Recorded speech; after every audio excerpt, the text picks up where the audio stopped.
don't miss anyone's stuff, but came up just a little bit short. But we will talk more about that.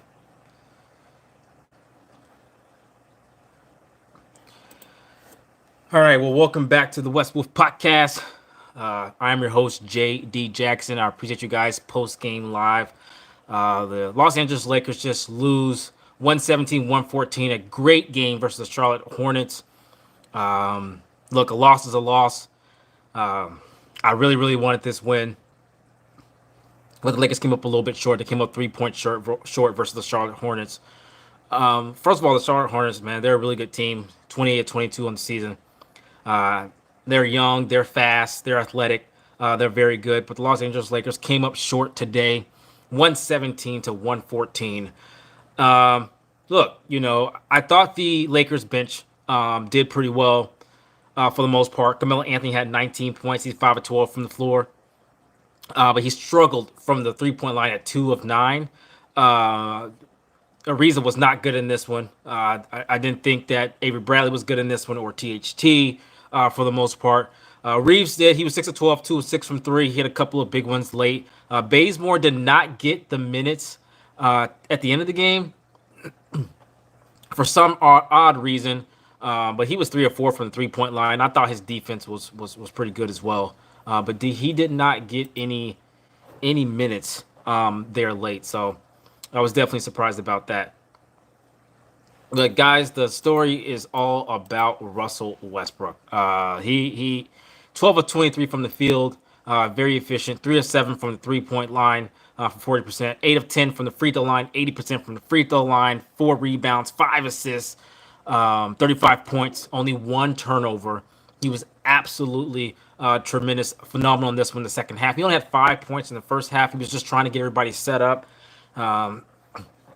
I honestly think Russell Westbrook could have had maybe 8 assists by the end of the first half. I think he ended with like 2. So he tried at first, kind of get everybody involved. And then the second half, he just went supernova. And he wasn't Westbrook tonight, Jake. Another choke. How is he choking? 35 points, 12 of 23, shooting 3 of 7 from 3 on the second night of a back-to-back. Come on, man. Anyway.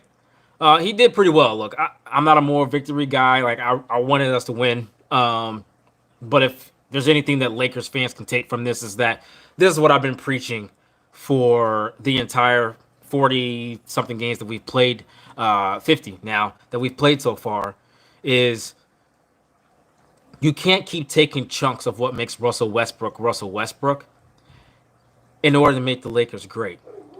You need for Russell Westbrook to be great while Anthony Davis and LeBron James are great.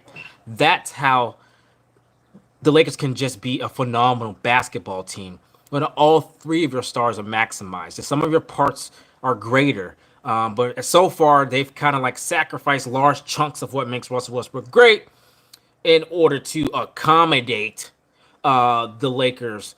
And I think they just need to find a way to make them all, to maximize them all. And if this showed anyone anything, exactly, Mike. Hope this opens up the playbook for us. Exactly.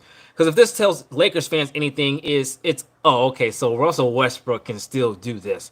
I've been saying all season long, Russell Westbrook is still elite. He is. Is he the same as he was in 2016 when he won MVP 2016? No, he's not. But he's still elite. He still do a lot of things out there. And when he's free, you see him, man, hitting bangers for threes late that we needed. Get into the rack, finding open teammates. He's really still that good because he's a multi-dimensional player. He can just play anywhere on the floor, and he can just do everything. He can rebound, he can pass, he can shoot, he can get to the rack, he can hustle the hustle. That's right. And so I think that's what makes him great. And it finally Lakers fans can see, like, yo, he can still do this. This isn't an aberration. This is the first game without LeBron James or Anthony Davis in the lineup that Russell Westbrook has had. And he just, dropped the casual 35, 30 of which in just 2 quarters. Because the first time he just trying to he might have had 40 if he was a little bit more aggressive early. But I didn't have a problem with what he did. He tried to get everybody involved, and I'm okay with that. Once again, I do think that Vogel, um, I think he kind of messed the game up a little bit. I thought he could have played um, Bazemore over THT. I think that would have helped a lot. Uh, I did think THT's play was a charge and not a foul. I do want to give him that. They call it a charge or a foul. I don't know how, blocking foul.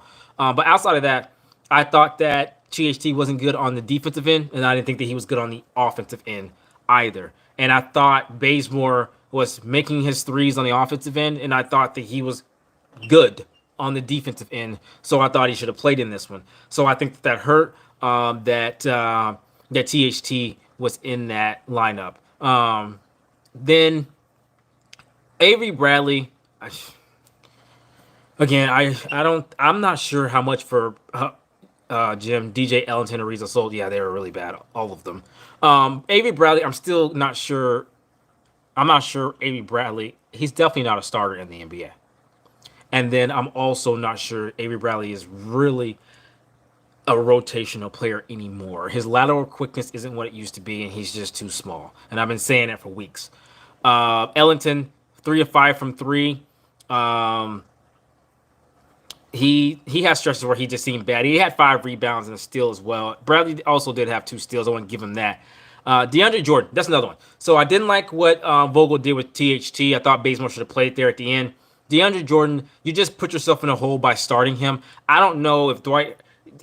He's just a DNP coach's decision. I'm choosing Dwight Howard to start over DJ 10 out of 10 times. 10 out of 10. No question. DJ is not an NBA player anymore. It's just the truth. In my eyes, he's just not. He does not need to play, let alone start.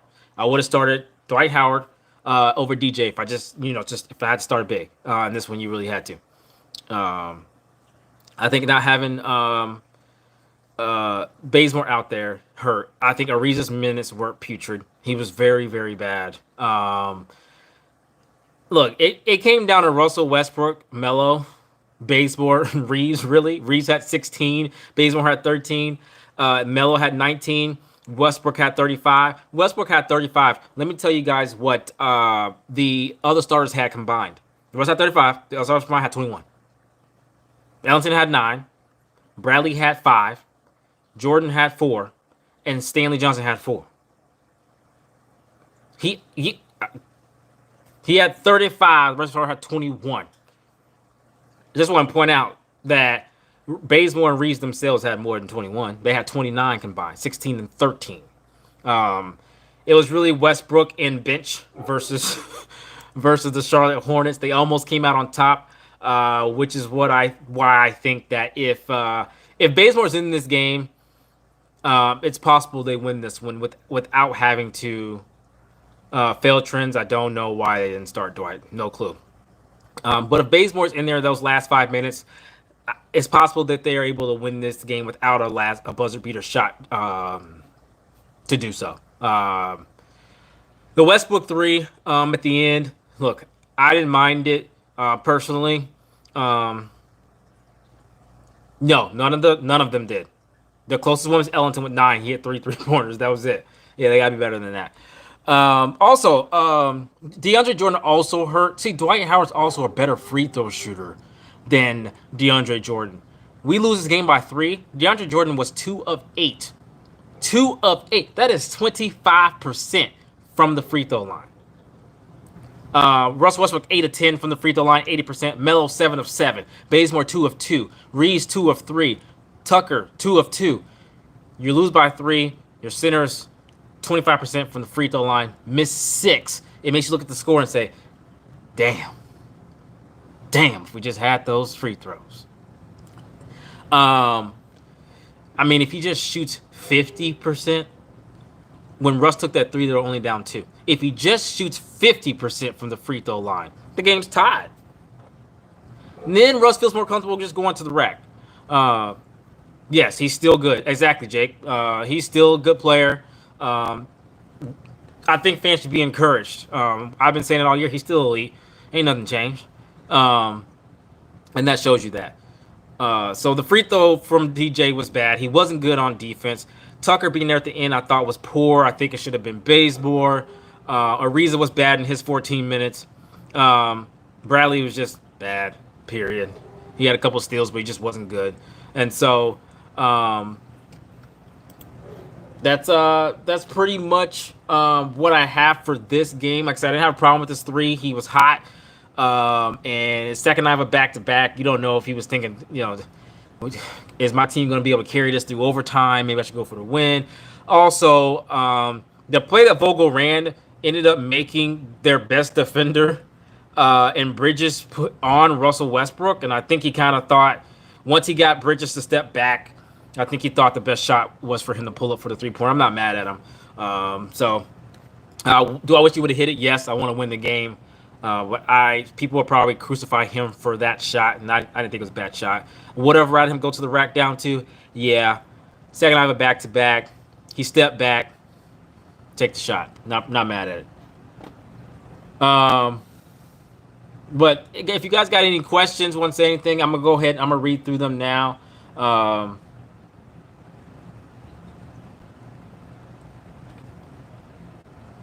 This game just showed Westbrook is still good and can be on another team, but for real, he is still not good for the Lakers, in my opinion. Best for both sides if he go to another team. If you say that, I think you're conceding that you don't. Look, here's the thing: 360 has only played a total of 6 3/4 games together as far as minutes. So, if you're saying, look, people are entitled to their opinion. If you're saying you think in under 7 games that the 360 is what they are, then I understand you saying, okay, he's still great, but he needs to go somewhere else. They've played less than 7 games of minutes together, so I'm just not quick to say that. I'm not mad at people that do. Some people are like, hey, 7 games is enough for me. I don't need to see anything else. But 7 games of minutes for 360 together, I just have a hard time just saying it's not going to work. Laker Nation didn't even tweet that he had 14 in that court. They're not. They're not. It's okay though. Vogel credits DJ, Wayne, Trevor, and Baze for coming in and playing at a high level. He said who? DJ. Okay, Baze. Okay, Baze. Wayne. Okay, he hit 3 threes. I'm sure they did try hard, but they were putrid. DJ and Trevor Ariza were putrid. Period. Yeah, if he's talking about their effort, which sometimes that's questionable too for DJ. Jake Bendo, the 3 was for sure the right shot. Yeah, he stepped back. It was open. Tom, you thought Trev was pretty good on D. He was. I think he did some. Here's the thing about Trevor Ariza. He does some things good off the ball, but he's still getting burned on the ball. And the reason why we wanted wing defenders was wing defenders to play on the ball. Ariza, he's such a cerebral player that he still does things well off of it. But we need that. But we need someone to guard. I mean, when I look up and Russell Westbrook's guarding Bridges, I'm just like, man, come on. like we don't have any wing defenders to guard these people. Or when he was guarding Aaron Gordon, like you need people. And so he's getting beat out in space easily. And that's the problem I have with Ariza. But if you're talking about off the ball, he did do some things well. Melo needs to be better on D. Yeah, Melo, if he's not on fire on offense, I just think he shouldn't really play. If he's on fire on offense and he's making up for what he does on defense, he helps. He played 35 minutes. Yeah, that's way too much for him. But there was no LeBron, no Monk, no AD. I guess tonight it was kind of out of necessity. So tonight I won't say a whole lot about his minutes. But he was 2 of 9 from 3. If this was any other night with AD and LeBron healthy, no way in hell he should play 35 minutes. Shooting like that, for sure. That charge was crazy. Yes, it was. I thought that was a charge. 100%. I thought it was a great defense by THT. That was a big play because that was an and 1 and we lost by 3. So I did think that was a charge. Definitely agree. Melo had key minutes in the second half. Yeah, I mean yeah, he did. Yeah, and he did. Melo did some things well. He does give up a lot on defensive end, but I thought again, I won't say much about tonight. It was out of necessity. So many rotation players out. He played 35 minutes tonight. It is what it is. It's too many. But I won't say much about tonight. But I think that's for the most part what I wanted really to say, guys. Like, look, Russell Westbrook again. He's still elite. Um, I even think that yeah, they're day to day. I don't think anything serious failed trends. So I think that they're day to day. So everybody should be good to go. Um, versus the Hawks, and so hopefully Russ doesn't have to do that again. He played the entire third quarter. Vogel took him out for a couple minutes in the fourth. That was questionable, but I get him trying to spell him a couple of minutes. I thought he set him a little too long.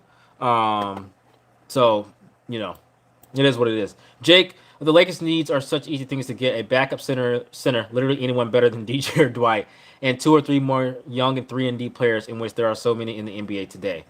Um, I think that, I mean, my gosh, there got to be a better center just out at the grocery store, right? Than DJ. I mean, just walking across. I mean, just walking out there, working at the Piggly Wiggly or Walmart or something. They got to be. It just got to be. You got to find somebody that can play better than DJ. Um, but yeah, I think that you're right, and also, um, they need to get some 3 and D wings. There are some out there. I've heard Gary Harris, Justin Holiday, all those type of people, all those kind of players that just can come in, play defense, hit the open three. I definitely think that you're right. And I think those opportunities are out there. From what I understand, Justin Holiday's like 2 seconds. Gary Harris makes 20 million. That'd be a little bit more. That'd be THT none and maybe a first, stuff like that. So my wife says she thinks Russ needs some rest. Lexi, baby, I do agree. I do think that I think Russ does need his rest. Look, when I say that, people get upset. The plan was it was reported at the beginning of the season. They wanted to load manage all three of Russell Westbrook, LeBron James, and Anthony Davis. Because of unfortunate injuries to LeBron James and Anthony Davis throughout this entire season, Russell Westbrook has played all 50 games. I do think he's exhausted. Um, but you got to remember, I don't just mean I think he's exhausted physically. I think he is. But this is a brand new team with LeBron James, who it's hard for Russell Westbrook to learn how to play with LeBron James in only 7 minutes, 7 games worth of minutes.